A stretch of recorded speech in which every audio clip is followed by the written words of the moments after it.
Okay, it's recording. Okay, maybe for a brief introduction, I don't know, Javier or Andres, if you want to take the intro. Yes, Welcome yes, everyone. I will. Good morning to all of you. I'm Javier de Rivera. I am from the University of Vigo, project manager in Novasoil. The project coordinator, Andres Rodriguez, is not available today, but maybe he will be able to join later along the morning. So welcome to everyone to this seminar, to this webinar. This is the first one of a series of webinars on soil health that we're going to host in the Soil Community Collaborative Platform. This initiative comes from Novasoil in collaboration with our sister projects, Novasoil and SoilValues. And we all are part of European projects which aim is to foster a proper economic valuation of soil health in order to help to develop a transition to an economy that is more sustainable and able to combine profitability with environmental values. As we all know, the services provided by healthy soils can increase productivity in the medium and in the long term, but for that end, we need to have a change towards new business models and new economic dynamics. And in this transition, it is crucial to count with the involvement of public institutions and the development of a policy framework that offer the solutions to this challenge that we are facing in Europe and all over the world. Therefore, all these projects and all those initiatives are the result of a shared effort from the European Union and all the countries that conform it. And we know that the European Commission is investing a lot of resources in promoting this transition, and we all are part of it. In this sense, we cannot underestimate the value of sharing knowledge and sharing experiences, and this is exactly the aim of these webinars and the collaborative platform that we are developing, and that Elena Suarez is going to address later in more detail. And all of these are just small steps, but we hope that they can help to make a change. So the first theme that we decided to address in these webinars is the state of art regarding the policy and economic instruments to provide soil health. So we can be updated on what are the resources that policy, legal, and public institutions provide to farmers and other businesses to promote the environmental and economic transition. To such an end, we come today with 3 presentations from 4 experts in these instruments, each of them from one of the 3 sister projects that are involved in this webinar. First, we are going to go with Caterina Guidi and Chiara De Notaris from CMCC, a partner in Novasoil, and they are going to present about the policy requirements and economic schemes on soil health management. Then it's going to be the turn of Matteo Banzini from COIS, which is a partner in SoilValues project. He's going to talk about incentivizing a transition to soil health by blending public and private capital in support of regenerative farming. And finally, we are going to come with Fabio Bartolini from the University of Ferrara, who is going to talk about all the relevant policy and economic instruments for this transition. Finally, we will have a few minutes for discussion and for questions.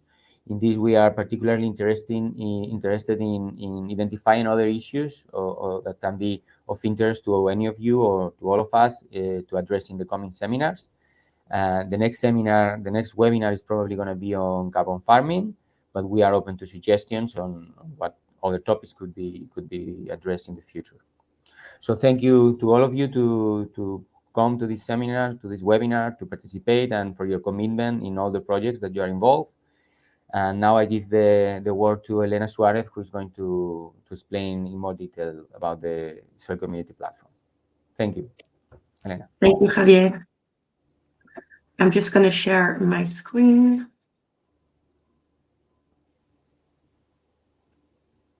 Do you see it in presentation mode?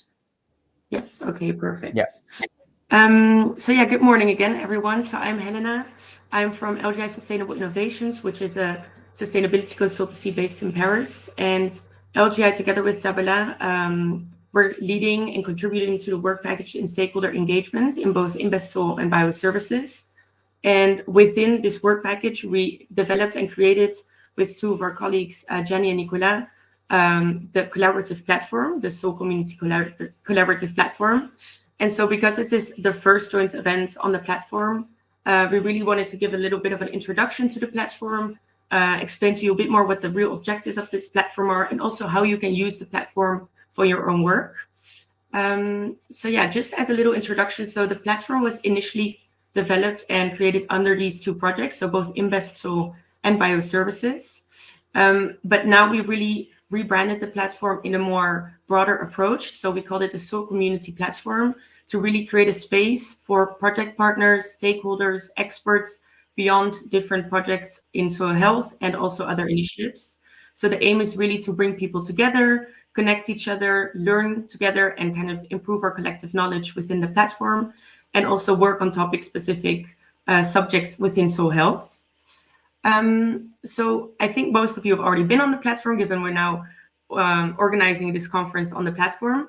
So the main question why we organize the collaborative platform is, first of all, to connect with each other more, connect with partners, organizations, stakeholders, practitioners from local and regional and national levels, but also to share knowledge, share our resources, share our tools, our results, and kind of really disseminate our information to a broader audience.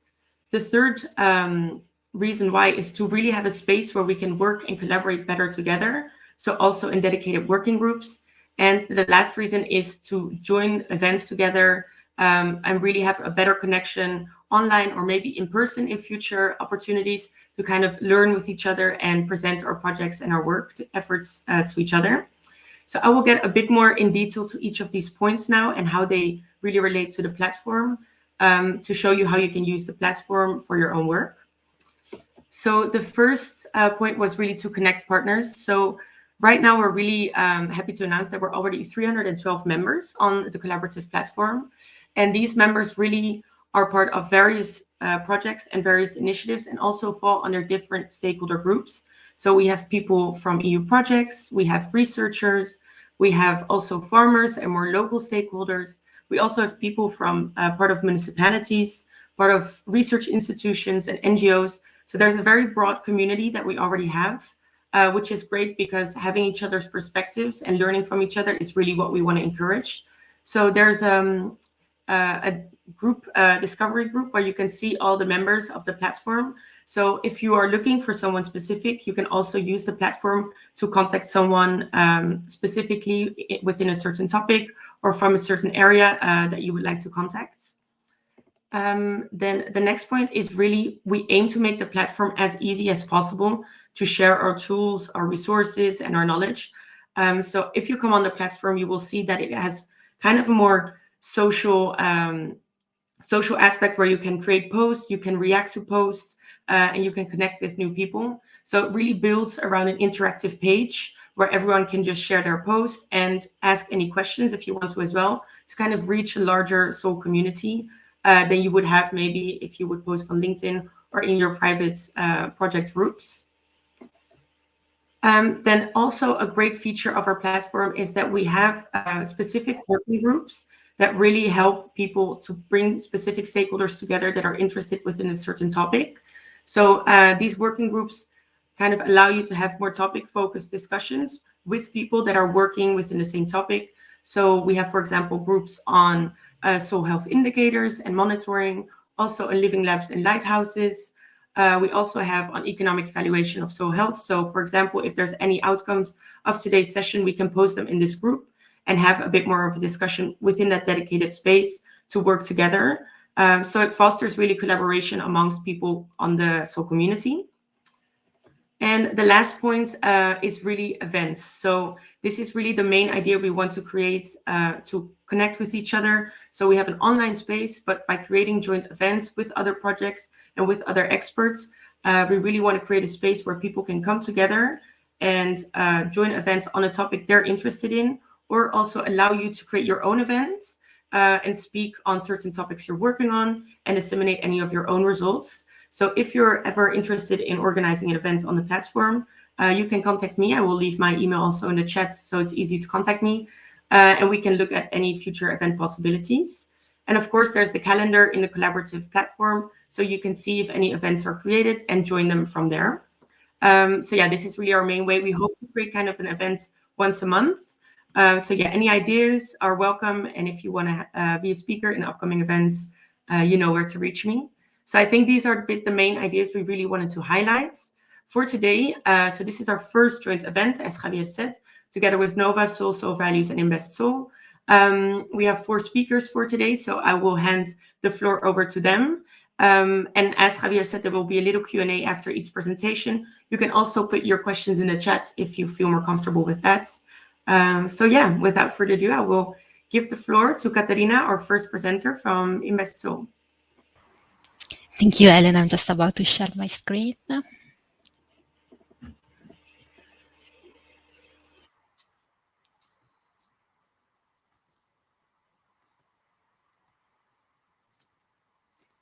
Here we go. Hello, everyone. Good morning. I'm Caterina Guidi from the CMCC, the Euro-Mediterranean Center on Climate Change based in Venice, which is currently leading InvestSoil Work Package 6 on policy and incentive to facilitate investment in soil health.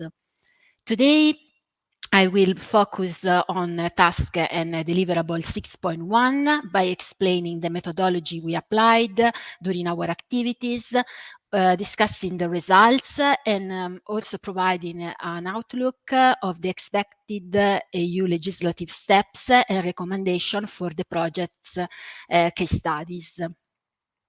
So as we know, the objective of the InvestSoil project is to co-create a framework for investment in conservation and recovery of soil health and its incorporation into business model and incentives. A total of 9 case studies have been identified as models for this co-creation and co-design of the framework, and they are spread across Europe and involving different land uses as well.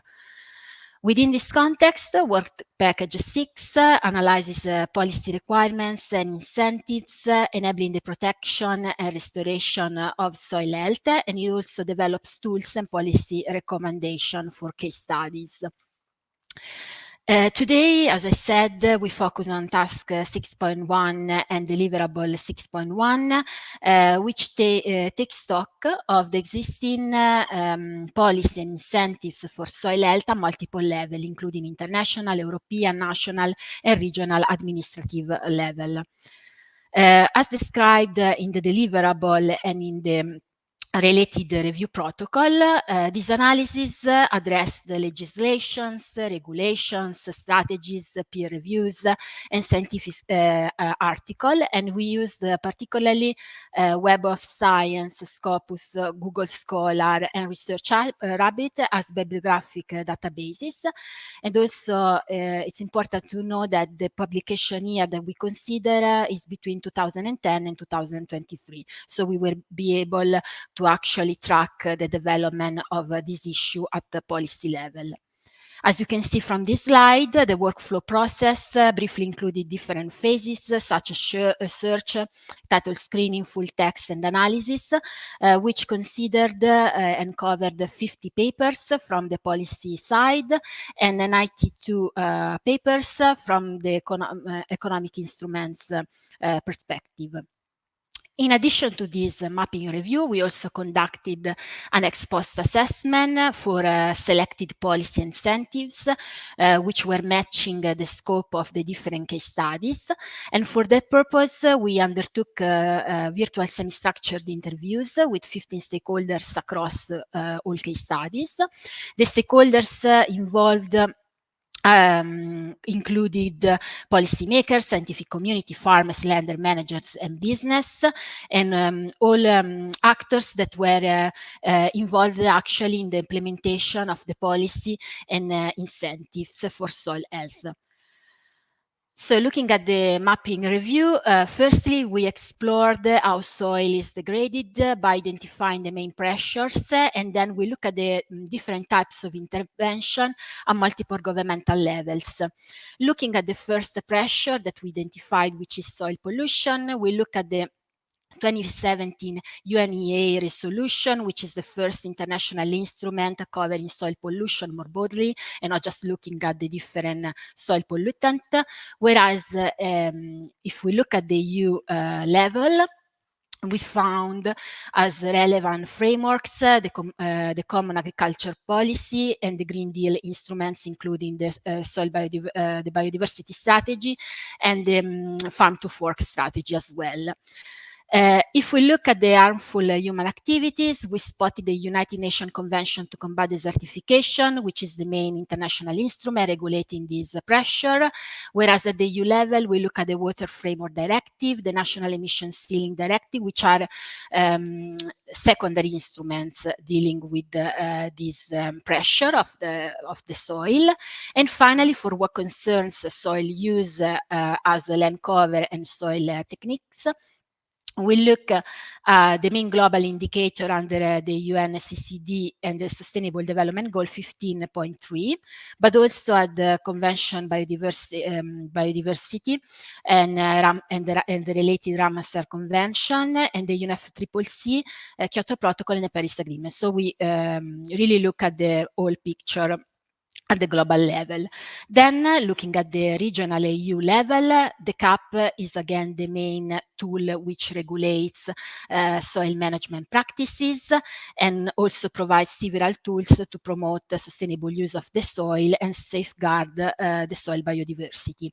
We then look at the EU biodiversity strategy for 2030.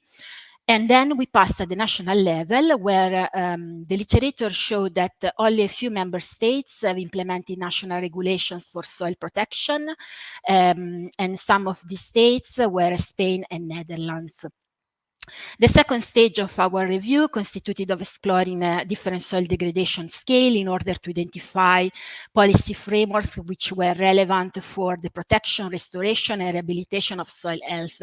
The literature immediately pointed out that a lack of a specific soil convention at international level, and similarly at the EU level, soil is regulated under a complex system of different instruments coming from different sectors, including again the CAP for agriculture, for example, the Nitrate Directive, the Sewage Sludge Directive, the Habitats and Birds Directive, but also the most recent EU Green Deal sub-strategies.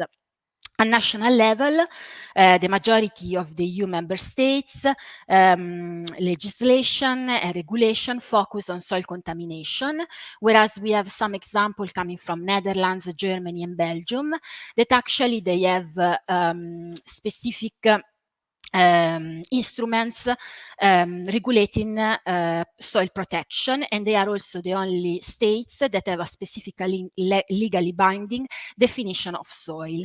So this helped actually to then frame these policy instruments. Finally, the review explored the business innovation system for soil health at multiple levels, which included our constraints such targets, compensation form such as credits, and incentives and pests. Again, at the global level, we refer to the UNFCCC and the Sustainable Development Goal 15.3, which relate to the land degradation neutrality target, but also we look at the all three Rio Convention, and lastly at the recent soil health target identified in the new Montreal Global Biodiversity Framework. At the EU level, we found that the EU Green Deal targets more or less some aspects of soil protection, but also there are related targets in the biodiversity strategy, again, in the first climate law, in the fork to farm strategy, and in the recent EU soil strategy, which announced ambitious regional and national targets at national level. If we look at the compensation forms and credits, globally, farmers manage soil as a carbon sink through the use of economic incentives, and this at the European level is done through eco schemes and cross-compliance regulation under the CAP. And looking at pests, we can refer to the CAP eco schemes, which provides payments for voluntary commitment, which are beneficial for climate, environment, and animal welfare. At national level, we also provide some example. For example, Italy, through its rural development programs, provided payments for hectare of agriculture areas as financial support for for adopting crop diversification, but also for renewing machinery and tools for agriculture.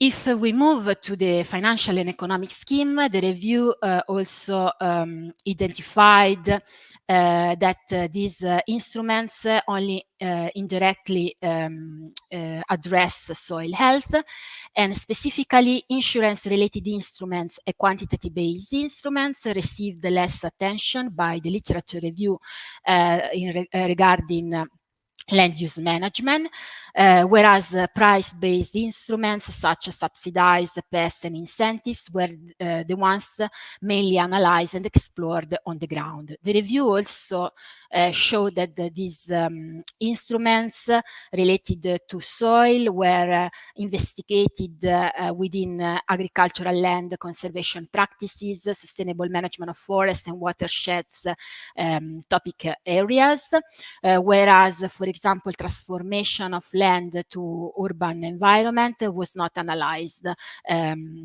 so much. Finally, we also reflected on a lack that we found in terms of economic evaluation of these instruments. So more research should be undertook in this regard. Then, looking at the analysis of empirical data coming from the interviews of the case study stakeholders, the analysis firstly explored the types of soil pressures which participants identified as significant in their experience and context, and they identified more than 20 different soil pressures. In addition, we need to consider that this pressure obviously have different impacts based on the different context of the case studies. Participants also shared their thoughts and perspectives on benefits and opportunities of these policy and incentives contributing to soil health, and they mainly referred to the CAP, but also they reflect on the expected positive outcomes coming from the carbon removal scheme certification, but also from the recently adopted EU nature restoration law. Yes, the analysis then reflected also on the implementation of these policies and schemes at case study level, let's say, looking firstly at the barriers and challenges in developing and implementing these schemes. And the data gathered showed that the politics and lobbies were the main barriers and challenges in the implementation of these schemes, but also participants referred to a lack of resources in terms of money, so finance and knowledge, so capacity building. And then finally, we look also at the trade-offs and synergies for developing and implementing, again, these policy and incentives. And here, co-benefits and educational program were the main ones identified, again, by our stakeholders. So to sum up, soil health protection is found to be embedded in different sectoral policy and legal instruments at multiple levels. However, the importance of soil health has been recognized at global level, and the EU has made commitments to the international international instruments regulating soil, such as the 3 Rio Conventions, but also the 2030 Agenda for Sustainable Development and Sustainable Development Goals. The European Common Agriculture Policy at the European level also introduced measures which are directly linked to the soil protection, for example, as subsidized measures.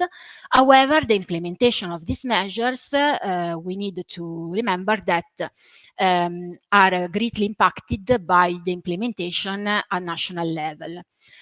As part of the EU Green Deal, the Commission also adopted EU soil strategies for 2030, which announced a legislative proposal on soil health to put in place a coherent soil monitoring framework, which will provide data on soil health in all member states, and also it will ensure that soil will be in a healthy condition by 2050 at the latest.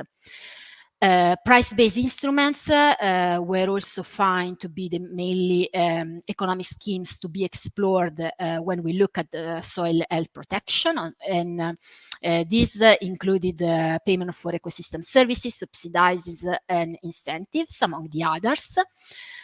If we look at local scale, so across the project case studies, soil erosion, soil pollution, and contamination were the main soil pressure identified. The EU CAP was mentioned as providing benefits and opportunities to stakeholders, such as maximizing profit while respecting the environment, among other benefits and opportunities. Lobbies and politics were the main barriers identified by stakeholders in order to develop and implement these policy incentives. And finally, co-benefits and educational programs were the main trade-off and synergies pointed out by our actors. So look at the expected European legislative steps based on our analysis. If we look at the soil monitoring law, which is expected to be issued, but is still under decision-making process, our analysis support the need for various indicators for soil health in order to gain a comprehensive assessment of the soil conditions. Moreover, if we look at the monitoring system, we need to have enough observation sites to be checked periodically in order to actually get the real feel, let's say, of the bad conditions of the soil. Moreover, these indicators should not also look at agricultural land, but also refer to forests, urban soil, and other different land uses. And more importantly, farmers should also be involved in this decision-making process because more money will be needed for undertaking this monitoring system. And finally, in order to support policymakers, we need to have data harmonization across all EU member states in order to have a knowledge base across Europe. If we look at the current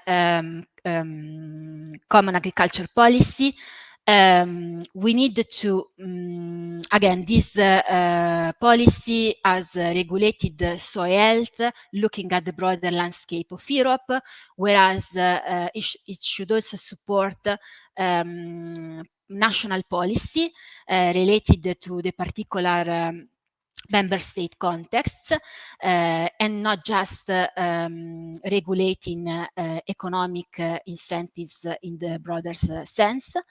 Also, law need to be compliant because there are still some mechanisms that are not under a compliance system.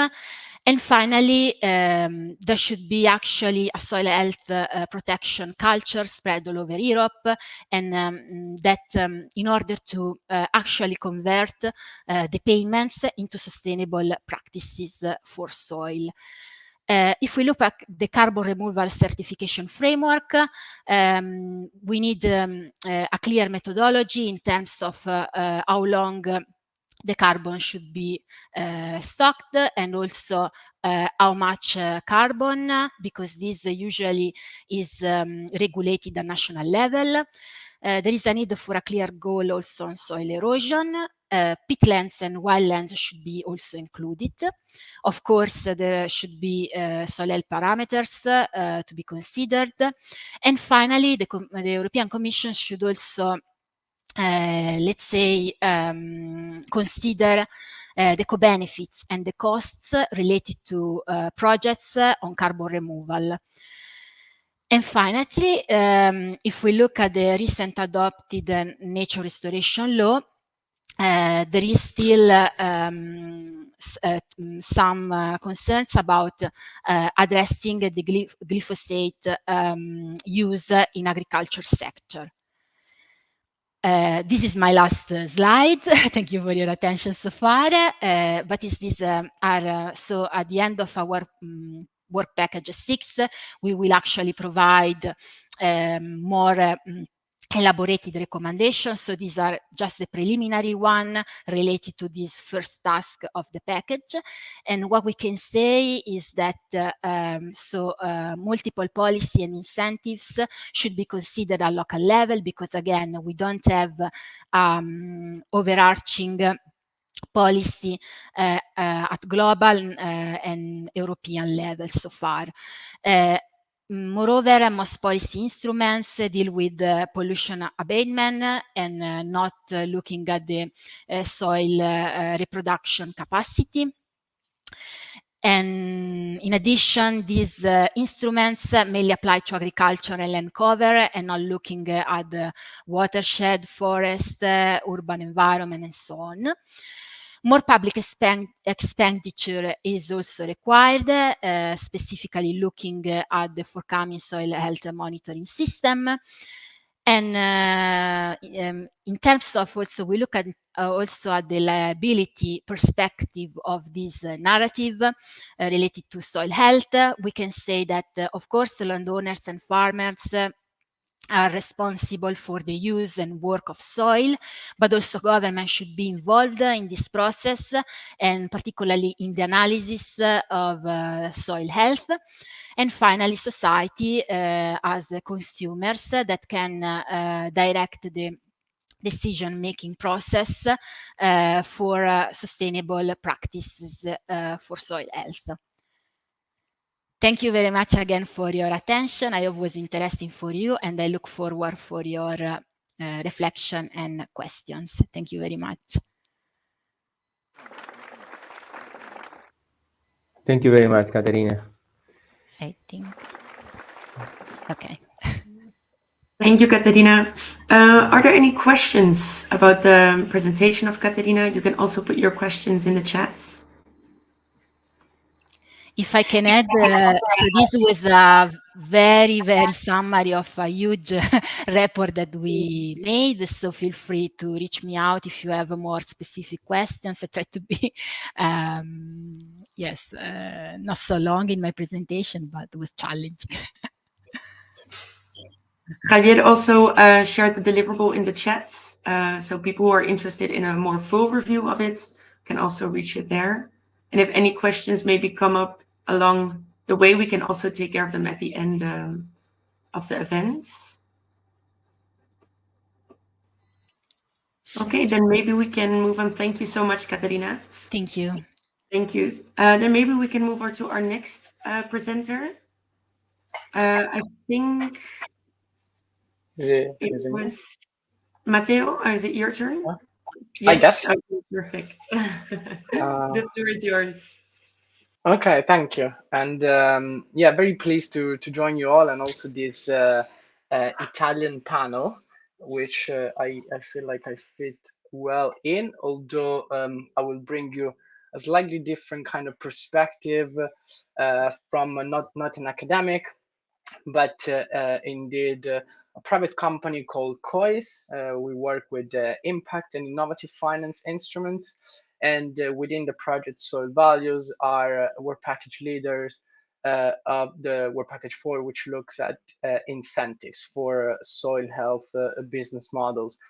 And so our first task, and really the first part of our kind of work package, was really trying to map what those incentives are, who is providing them, and how effective they are. And I'm going to share a few insights and takeaways from the analysis we conducted. Also setting up my timer so that I can try to be within the 15 minutes.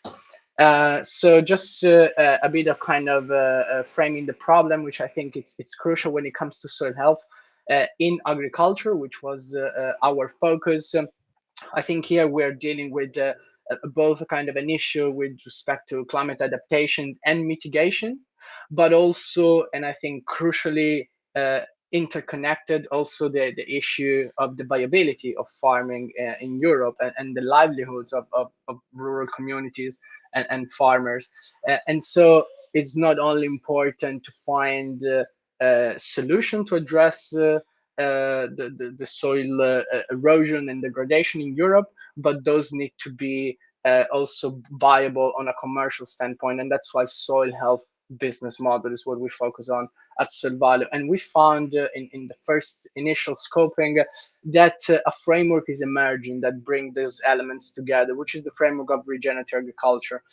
Not very well defined. I'm sure people in the room might have their doubts, but ultimately compared to other kind of areas, for example, organic or even agroecology, that they provide kind of solution and the tools. Regenerative agriculture is more about the outcomes and very much improving soil outcomes. By that, flexibility is quite an inclusive framework. So we have farmers themselves in SoilValue within our testing ground that find themselves as regenerative, companies that are looking at those frameworks, and so really bringing in a wide range of stakeholders. And last but not least, also trying to push a narrative that profitability over revenue, volume, and size is a better metrics to assess the quality of agricultural business models. And so this was for us quite an important point to frame our research at the beginning. So we looked at the incentives that were supporting those regenerative and soil health farming practices, but how do we assess and consider an incentive effective? Well, first of all, it has to be adopted by farmers. To be effective, it has to be interest within the farmer community. And then 2 points related to the outcome. So on the one hand, it's effective if it actually generates improvements in soil health and soil quality, but also it kind of makes economic sense within the kind of farmers, you could say, like almost balance sheet, and in that kind of economic and financial assessment. So if we have an incentive that does all of this, then we were considered effective in our analysis, really again with that mindset that has to be good for the people, for the planet, and from the profit, the so-called triple bottom line. As I said, we focus on incentive, the supply side within our project. And I'm sure maybe in the future, colleagues from SoilValue will come here and tell you more about what's happening in other work packages. What we focused on was very much the supply sides of incentives. And in particular, we found different stakeholders, but kind of group them in these 6 macro categories. So on the one side, you have like the corporate actors within the kind of agri-food value chain, driven very much by a different set, but like from the risking, the climate targets, also branding and positioning in the market. So we kind of put them together from both food, but also, for example, textile and fashion as well. Then we have the financial intermediary, the kind of institutional financial institutions like banks and insurance that have been working with farmers and are looking at incentivizing regenerative practices mainly from a de-risking approach, as it's a way to de-risk their portfolio.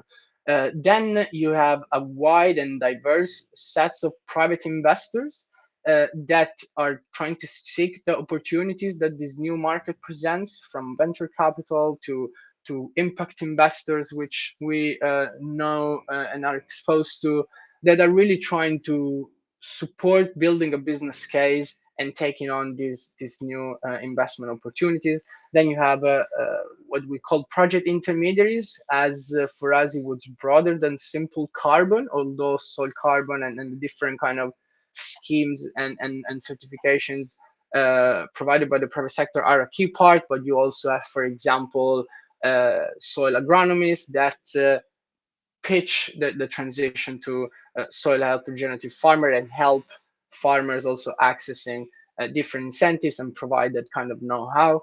Then you have like donors, and here it's mainly from the kind of philanthropic word of grants being directed to farmer transitioning, and last but by no means least, all the incentives that come from policy making, and in particular, as we also heard from the presentation before, a couple of kind of key policy. So what we did was to map those actors and understanding what do they do, and we kind of compiled this list that absolutely is not going to be exclusive, but it's what we saw happening today. And you have different type of instruments and incentives that have been provided to farmers. But just this list was not too helpful to really understand how can we support them. And so we decided to group them and try to understand more than the instrument per se, what is the type of support that they provide.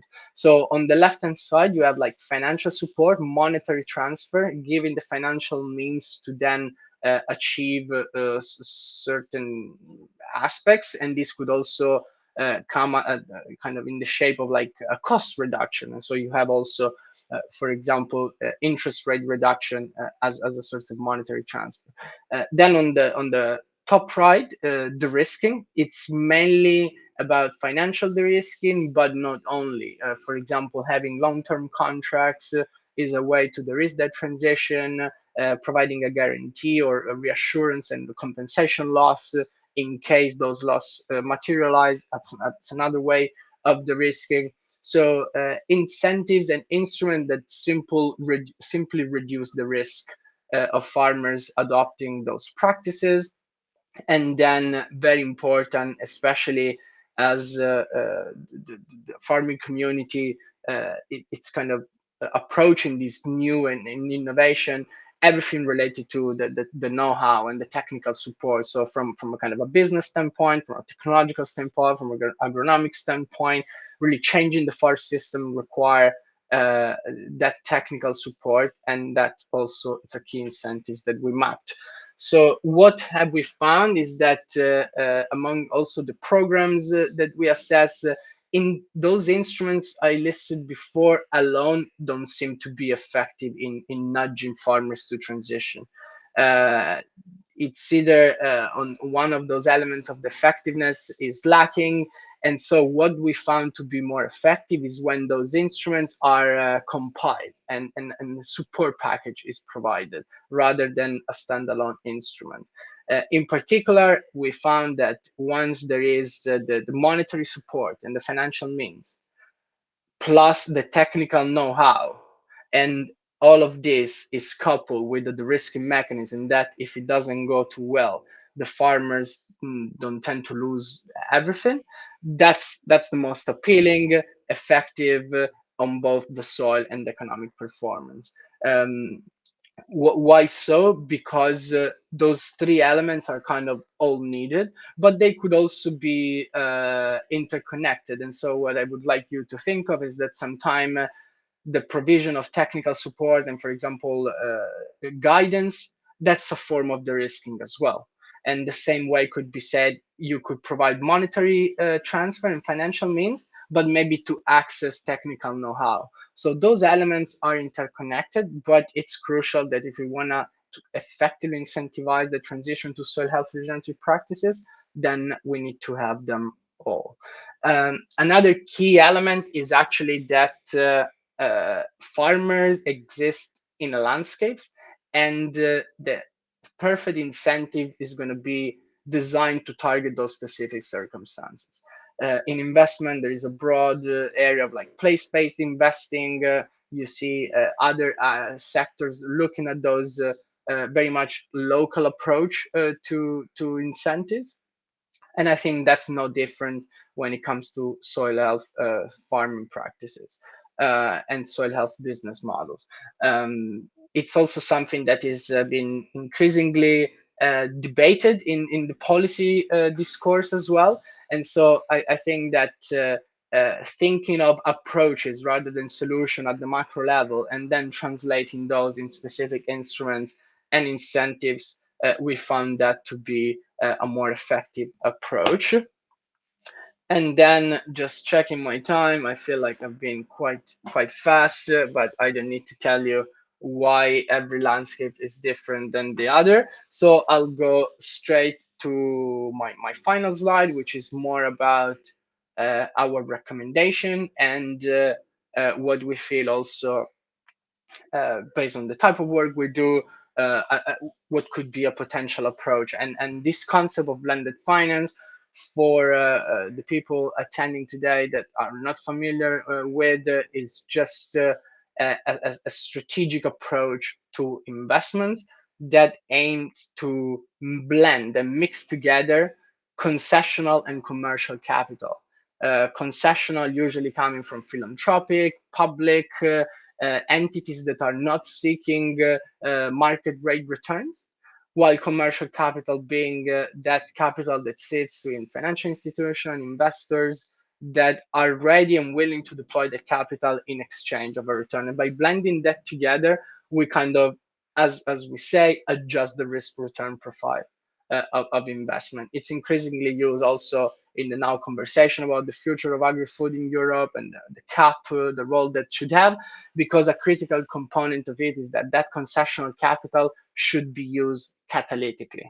So with the little and scarce and precious resources coming from public or philanthropic organization, how can we catalyze and mobilize the max from the private sector and commercial actors? So that's kind of in a nutshell what blended finance is, but how does that apply to soil health business model? Well, the starting point is that we found that it's really the early stages of that transition that are the riskiest, where for farmers it's very difficult to raise funds as the risks are high and the outcomes uncertain even for the farmer themselves. So even in terms of like business planning and investment proposition, early stage is quite difficult, and that's where most support is needed from a kind of concessional element. So that's when the most kind of training and technical assistance should be provided. That's when compensation loss and the risking mechanism are crucial, because if in the first step something goes wrong, those need to be recovered. But secondly, that concessional, thirdly, actually, sorry, that concessional capital could also be used as an incentive to reward for positive outcomes. So if in that early stage of the transition, you see that by implementing certain measure, you are generating some outcomes, and those could be related to the various aspects of soil health that we see, and probably a conversation would be about how to optimize and standardize that assessment. But then, yes, that those incremental improvements in the soil quality can become new revenue streams for the farmer, really to boost the transition. And as that transition goes along, and as we pass these first risky years, that's when the commercial capital could really kick in and provide more sustainable and financially viable offering. So we have seen increasingly, for example, investors actually coming very early stage for long-term investments in the land. I think great example from the Netherlands and also partially related to SoilValues Landland, which lease the land to farmers and set up a cooperative. And with the farmers' repayment of the land, they're going to purchase land for someone else in the future, which is a great model from the kind of impact finance world. Then debt financing. We know that agriculture have always used a lot of working capital facilities and loans really that support the cash flow rather than the revenue per se throughout the season, also to adjust with the seasonality of agriculture. And so those that capital, that working capital support could really come from commercial actors. And then last but by absolutely no means least important is what the off-taker can do, what the agri-food and value chain actors could do to support the farmers by either ensuring a fair price for the implementation of those practices, or guaranteeing the off-take. So really to provide certainty around that revenue. here is my lam rank. So final sentence for me, it's once that process is done and once the soil health business model has been developed, we have seen this with some of the regenerative pioneer farmers in Europe, then there should be a point in which that concessionality is no longer needed and the commercial offer could take them through the consolidation of the business model. And so really incentives should focus on a specific time and an early stage period without then creating market distortion over time. That was it from me. I think I'll pause and give it back to Elena.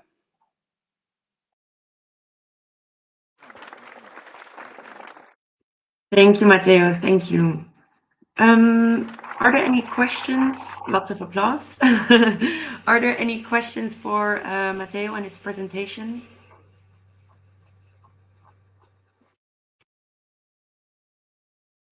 I think it was quite detailed, so I think it was very clear, Matteo. Thank you so much.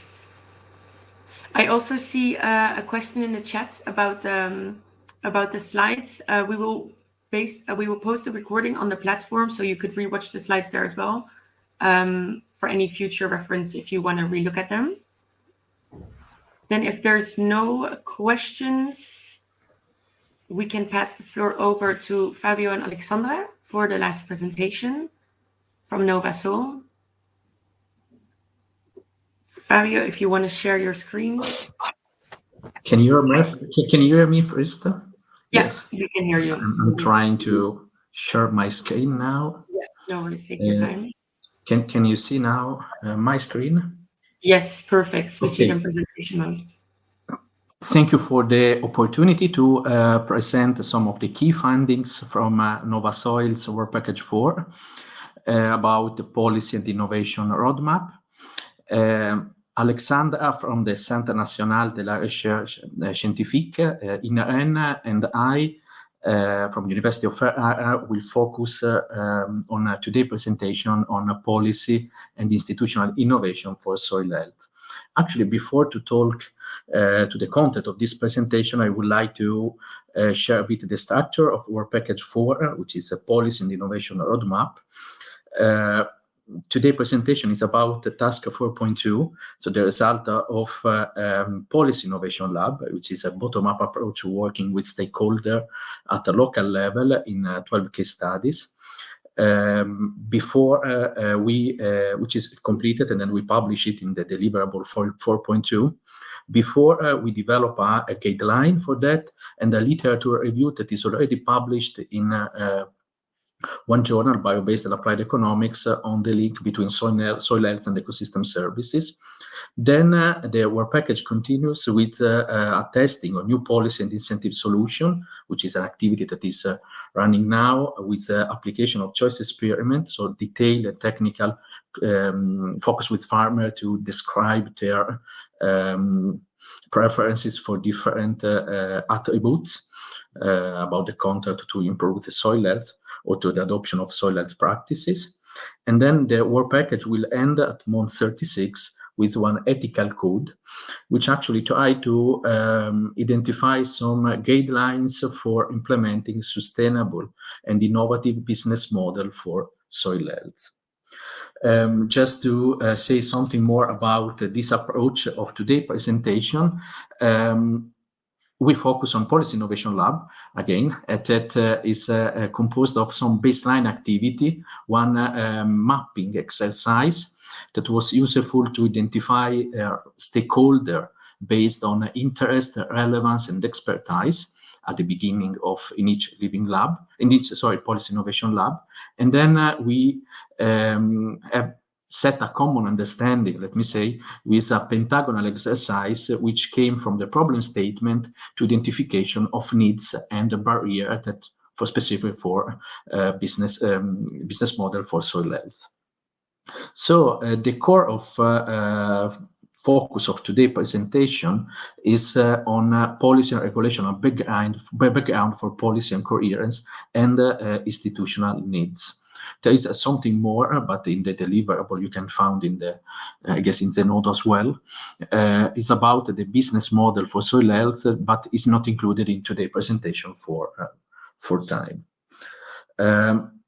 When we talk about Policy Innovation Lab, as I said, is a bottom-up approach where we expected from the stakeholder and then for stakeholder engagement some identification on pathways, roadmap to adopt a business model for soil health. Beside to that, actually, there was a strong focus on policy and on legal aspects that can affect the implementation of those policy and innovation policy and the business model. You can see here there are 12 policy innovation lab. We try to cluster those from public to private. Was also mentioned before in the previous presentation, the element of private investment in for soil health. And you can see it cover Italy, Spain, Estonia, Bulgaria, Latvia, Netherlands, and Germany, because was the most partner of the project.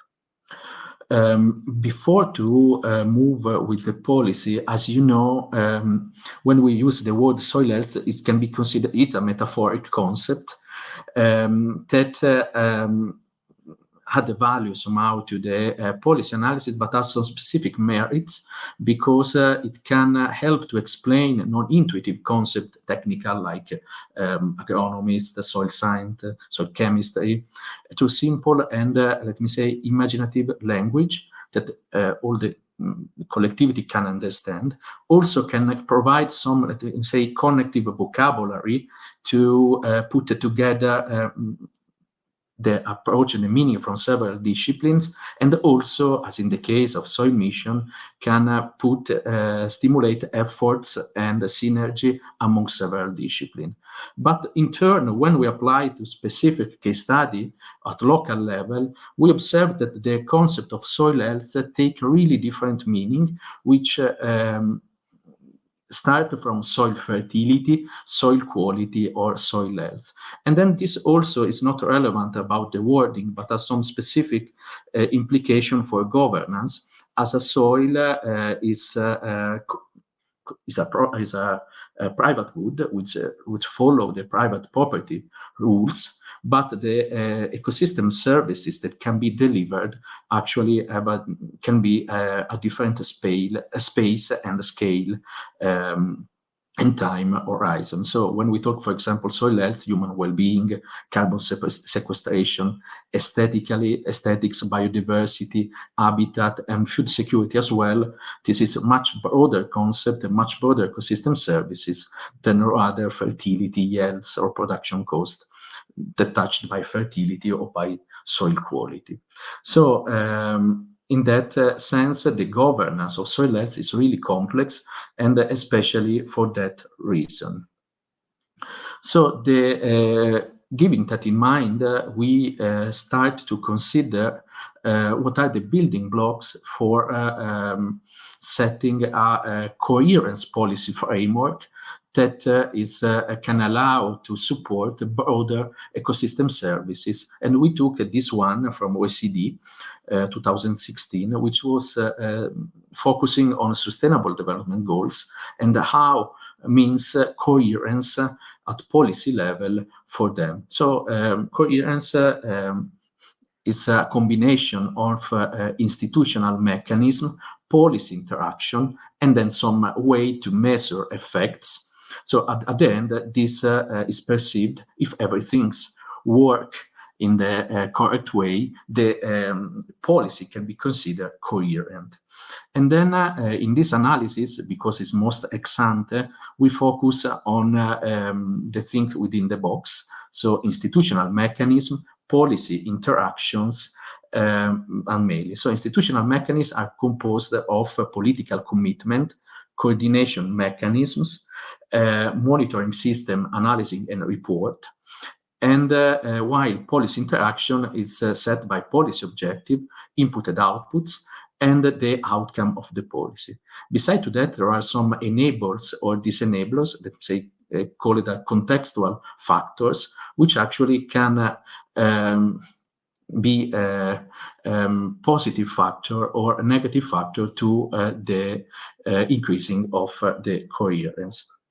So what we ask to attendings in a policy innovation lab was to assess as a reflexive exercise about what is the current quality of all those elements. We use a 5-point Likert scale from the first quantitative analysis, and then in the next slide I will show some qualitative results of those points.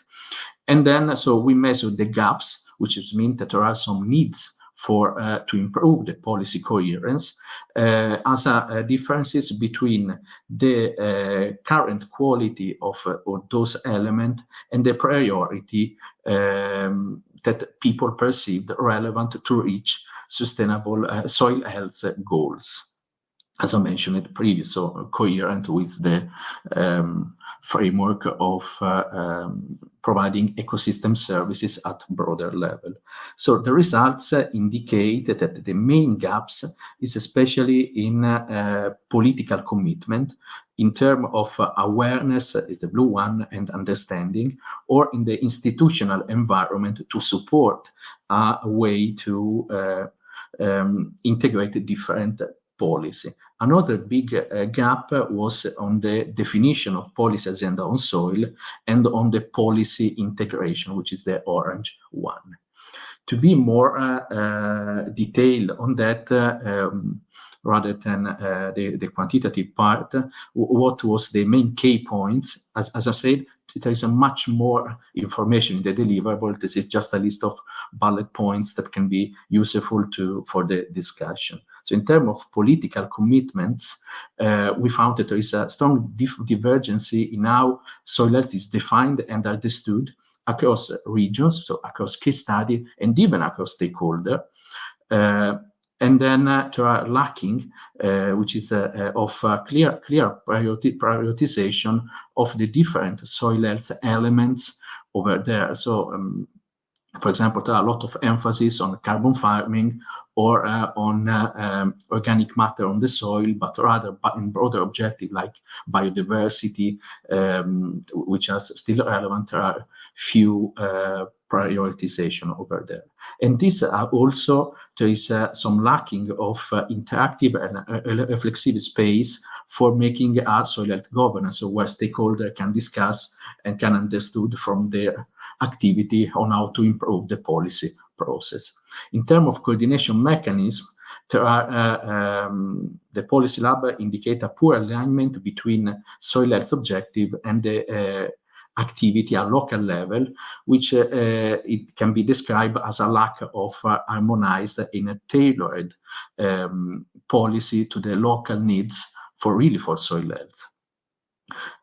Another thing is there is a lot of really fragmented contractual arrangements which require a need for a streamlined approach for soil health policy. In terms of policy objective, we found that there is it depends, the main instrument is a common agricultural policy, but soil health is often addressed indirectly and or even within a broader policy. So it's not easy to identify some specific policy, with the exception of increasing for organic matter in rural development policy, but still to address a broader issue remain challenges.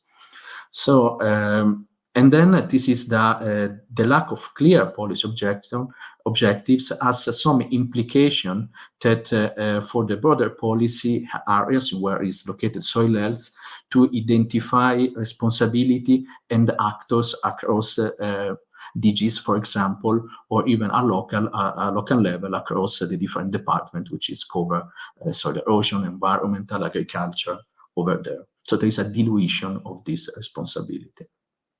Over there, in terms of policy implementation, there is still too specific funding to soil health remain unclear and difficult to track.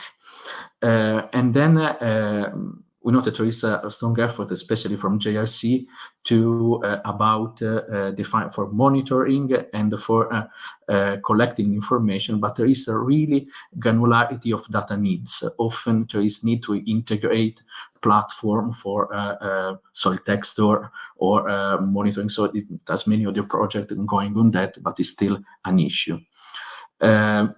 Another point is that it's about monitoring. It's the value of information for soil health indicator. It's not easy to link the data collection with some monitoring parameter that can impact on the policy process. And something that maybe is an hope is try to integrate new and old techniques for increase this information value for indicator for soil health monitoring.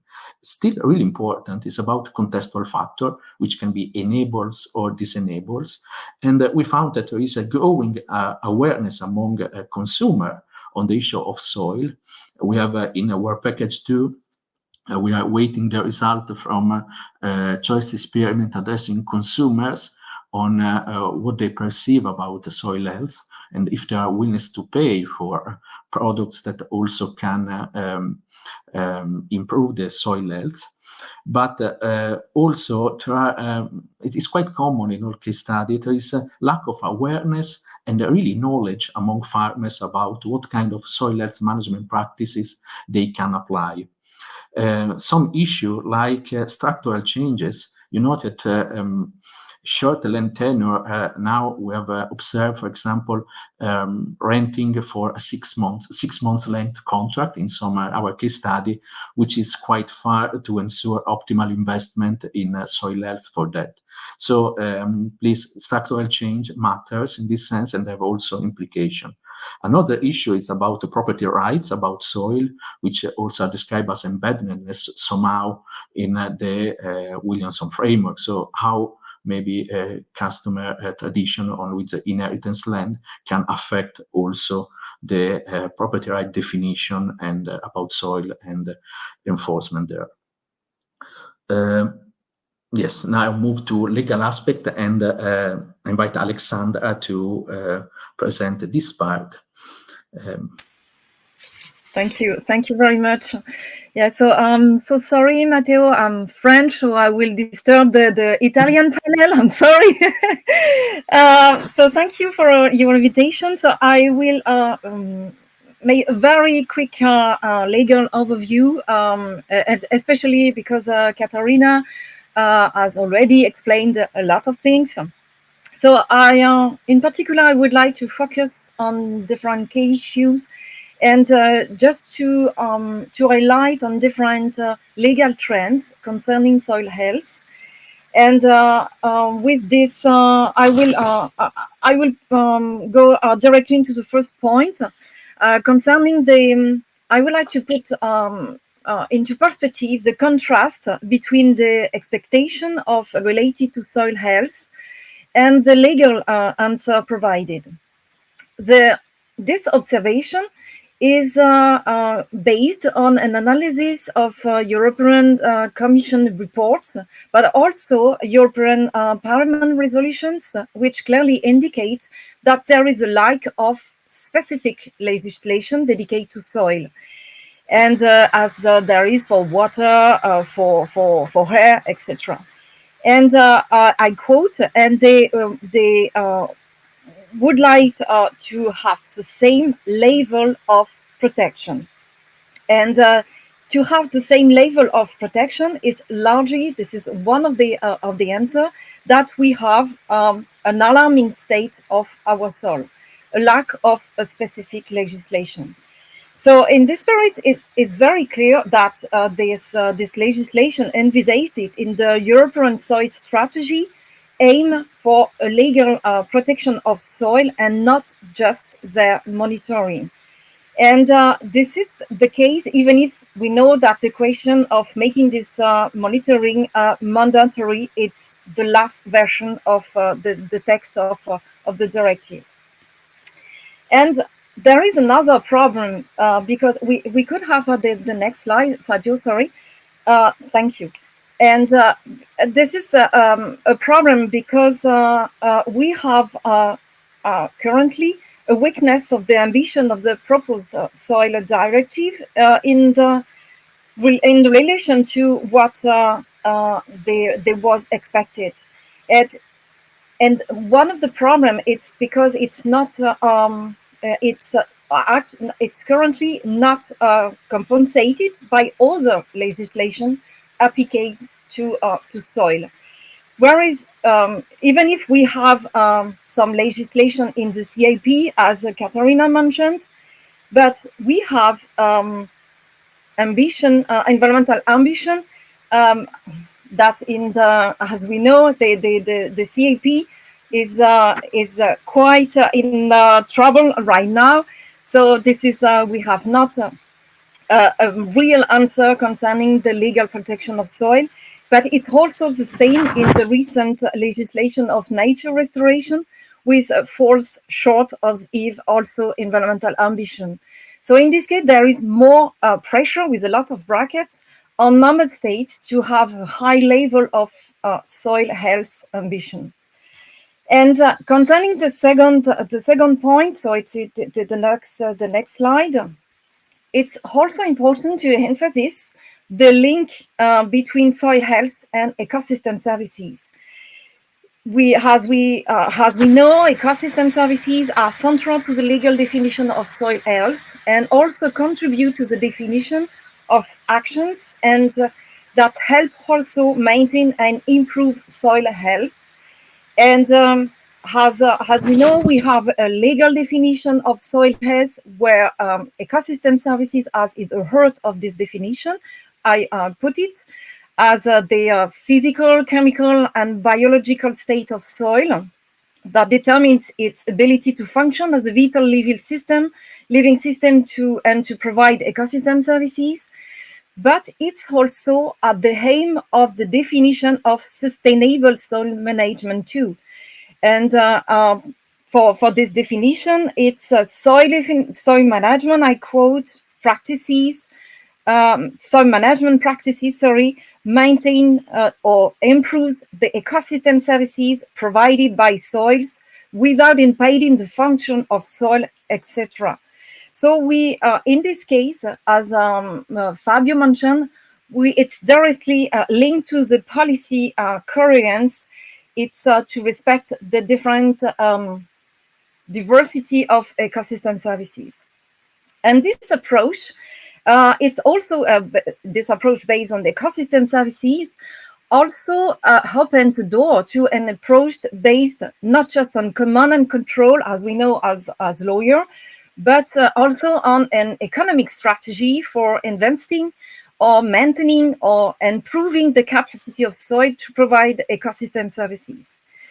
But in this case, even if in the different European Commission reports, we have here a focus on the business model for carbon farming, and with the regulations that we know concerning the carbon sequestration. And in this case, there is a kind of, I don't know how I can explain that clearly, but there is a kind of hierarchy between the different business model and the intensity of the different kind of business model. And for the last point, it's about the, this is still a work in progress concerning the last point, but it's concerning the balance between the implementation of common legislation on soil monitoring and a very deep respect for the principle of subsidiarity. It's very important in this legislation, and this is we have in this case an impact on the design of this legislation, and the impact of the role of the member states, but also of the role of the local actors. I explain this because we have a kind of institutional interplay between the European Union and the various member states, but also between the member states and the various national and local actors. At the first level, This is between European Union and member states. In this case, we have also a question of governance. It's the European Union here seeks to create harmonizations while leaving a great deal of freedom to the member states. And we could find that in the legislation on soil health, and especially because we have two kind of tools. The first is to create a kind of common vision with soil descriptor, and also to have some principle to keep this common vision, and I will explain that. After. And we have also different kind of tools, and in this case to offer a maximum of flexibility, ability, adaptability for the different member states, and especially with the concept as soil unit and the new one, soil management district. And I will give you the definition. And concerning soil, I will not go to soil descriptor as a parameter describing, because I think it will be one of the things that you better know than me concerning physical, chemical, or biological characteristic. But concerning the tool of flexibility and adaptability, management district was one of the concepts in the previous and the first version of the legislation on soil health, and we have this definition as a part of a territory as a member state, delimited by into accordance with its directive. So a part of a territory. And we have a new one, it's soil unit in the June 2024 version. It's in this case a geographically distinct area within a soil management district, resulting for the intersection of geographical data used as criteria for statistical homogeneity within the soil management district. And it's important because it's in this case it's to offer a better understanding of this district, this territory, and to have a better homogenization of the soil protection. And finally, we have in this case among the flexibility tools, we have also the possibility, and it's new, it's the last version, possibility for member states to use existing data and monitoring system. And they could use the possibility, so I mentioned, of existing data and monitoring systems. And at a second level, this is another relationship that we could focus on, and in new governance questions, it's concerning the link between member states and local and national actors. And in this case, so even if it's under the impetus of the European directive, even if it's in this case, this relationship involves a lot of priority of local actors. At first, we have the principle of mitigation in land use planning. They are envisaged to preserve the availability of soil, and with a lot of precaution, because I quote, being mindful or not in determining the autonomy of member states, it's matters of land use planning.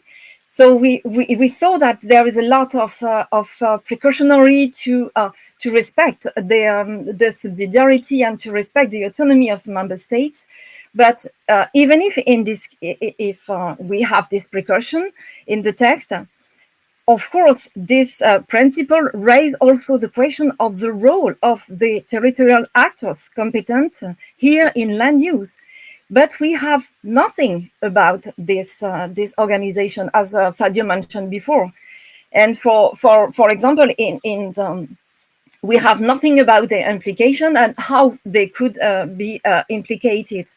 And in France, for example, this competence is shared with different local authorities, and particularly the municipalities. And the municipalities, they will draw up the local urban plans, and that they will determine the land use of their territory. So they will be involved in. And the second kind of principle, it's the principle of sustainable soil management.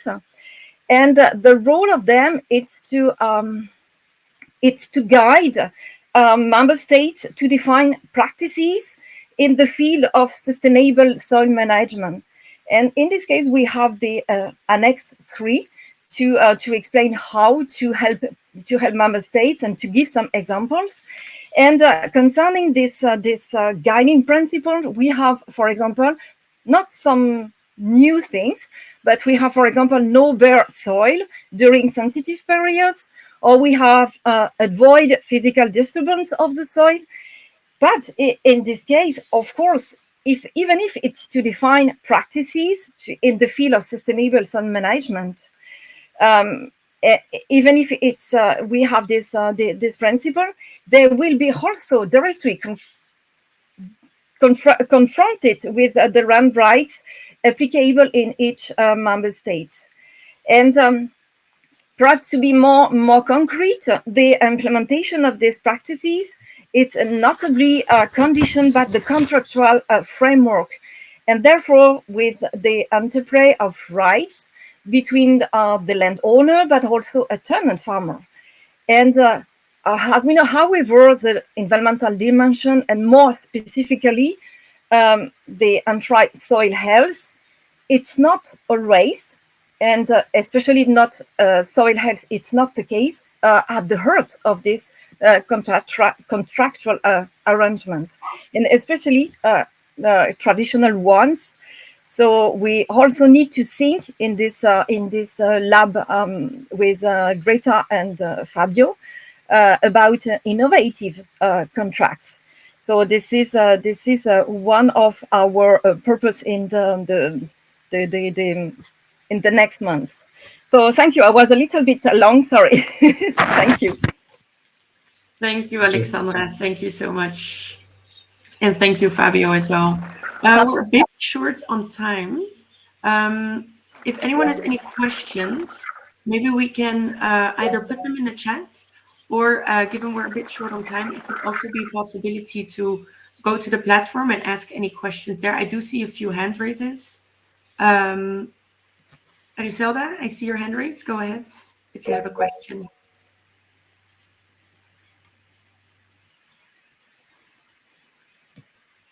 No, it was just involuntary. I have no question. Thank you. Okay, Javier, go ahead then. Yes, I wanna thank you all for your presentations. I see here a lot of knowledge, and as you are analyzing, as the presenters have shown, they have been analyzing the policies and the incentives that are being put out to improve soil health.